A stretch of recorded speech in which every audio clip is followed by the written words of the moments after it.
Michel Ney, born January 10, 1769, Sarre-Louis, France, died December 7, 1815. Paris was one of the best known of Napoleon's marshals from 1804. He pledged his allegiance to the restored Bourbon monarchy when Napoleon abdicated in 1814. Upon Napoleon's return in 1815, Ney rejoined him and commanded the Old Guard at the Battle of Waterloo. Under the monarchy, again restored, he was charged with treason, for which he was condemned and shot by a firing squad. Military service. Ney was the son of a barrel cooper and blacksmith. Apprenticed to a local lawyer, he ran away in 1788 to join a hussar regiment. His opportunity came with the Revolutionary Wars, in which he fought from the early engagements at Valmy and Jemappes in 1790 to the final battle of the First Republic at Hohenlinden in 1800. The early campaigns revealed two contrasting features of Ney's character: his great courage under fire and his strong aversion to promotion. Willing to hurl himself into battle at critical moments to inspire his troops by his personal example, he was unwilling to accept higher rank, and when his name was put forward, he protested to his military and political superiors. In every instance he was overruled. It was as general of a division that he fought in Victor Moreau's Army of the Rhine at Hohenlinden. A year before that battle, Napoleon, under whom Ney had never served, had emerged as master of France. In May 1801, Ney was summoned to be presented to the first consul at the Tuileries, where Napoleon and Josephine had surrounded themselves with the ceremony and splendor of a court. The Army of the Rhine had been disbanded, and Ney had bought a modest farm in Lorraine. His first encounter with Bonaparte was formal and unremarkable for the first consul. Regarding Moreau as a military rival and political opponent, viewed the close associates of that general with suspicion. Josephine, however, took him up and found him a wife, Aglaé, one of her maids of honor and daughter of a high civil servant. They were married in the chapel of the Aiguille Château near Versailles.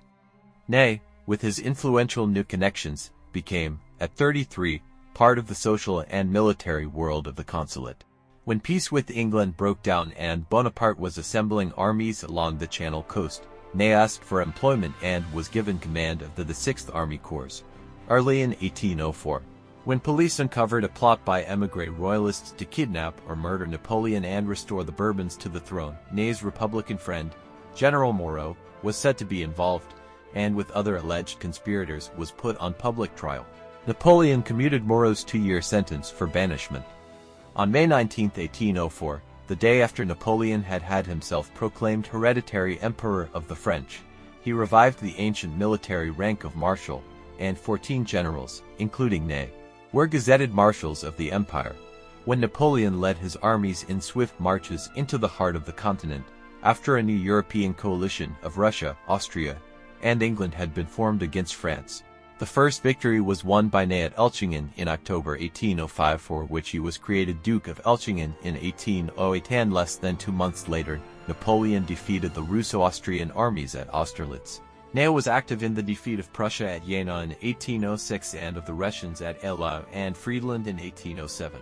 When he was sent to Spain in 1808, his fame for personal bravery remained undimmed. But at the same time he was also known as a touchy and temperamental commander whom the general staff found difficult to fit into a tactical pattern. His impulsiveness sometimes verged on insubordination when his orders did not come from the emperor himself.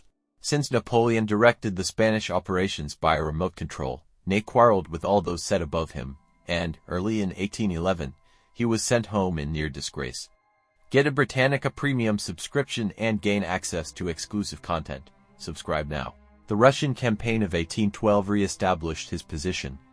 On the morning after the somewhat inconclusive battle at Borodino, Napoleon made him Prince de la Moskowa.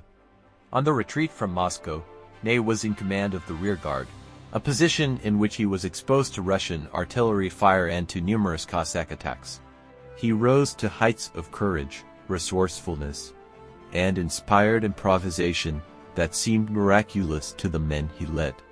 "He is the bravest of the brave," said Napoleon when Ney, for weeks given up as lost, joined the main body of the frozen and shrunken Grand Army. In the European campaigns of 1813, Ney had to fight against former friends. Moreau had returned from exile in the U.S. to serve as Tsar Alexander I's military advisor and was killed by a French cannonball outside Dresden. Ney had the mortification of being defeated at Dennewitz by the Crown Prince of Sweden, Charles XIV John, who as John Bernadotte had served as a sergeant in the Revolutionary armies, as had Ney. At Leipzig, Ney was wounded and had to be sent home. The defeated army fought its way back across Germany into France, where, deaf to all appeals for peace, Napoleon launched a new campaign. Ney, commanding in eastern France, organized the kind of partisan warfare he had learned in the Revolutionary Wars. Ney's political shift, Napoleon concentrated his remaining forces at Fontainebleau to fight the Allies in Paris, but Ney, speaking for himself and other marshals, told him that the army would not march. "The army will obey me," said Napoleon. "Sire," replied the bravest of the brave, "the army will obey its generals." Napoleon was forced to abdicate. Ney retained his rank and titles and took an oath of fidelity to the Bourbon dynasty. On March 1, 1815, Napoleon reappeared in France. Ney, ordered to take command in the district of Besançon, told the king that man deserves to be brought back to Paris in an iron cage. Ney, however, found that the population in his military district was intensely hostile to the Bourbons. Therefore, after receiving messages from Napoleon, he announced his decision to join the emperor and was deliriously cheered by his soldiers and the populace. The king fled from Paris, and Napoleon re-entered the Tuileries. Ney spent the period mostly in disgruntled retirement at his country estate. He saw little of Napoleon until 3 days before Waterloo, when he was summoned and asked to serve. He was put in charge of the left wing against the English, Napoleon taking the right wing against the Prussians, whom he defeated at Ligny. Ney fought the English in the drawn Battle of Cottebras. His conduct at Waterloo has remained a matter of controversy.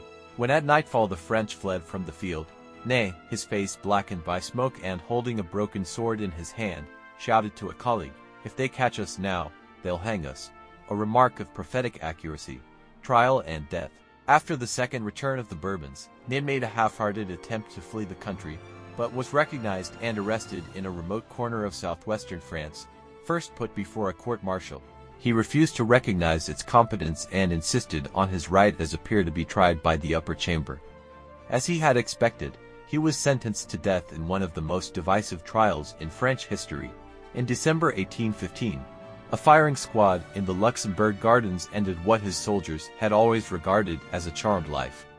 Ney was a soldier's soldier, wholly without political ambition or judgment. He was at his greatest in the campaigns for France's natural frontiers at the beginning and end of his career, but out of his depth in Napoleon's intricate strategy for the domination of Europe. He showed little interest in external distinctions or social success. The dignity with which he met his death effaced the memory of his political vagaries and made him, in an epic age, the most heroic figure of his time.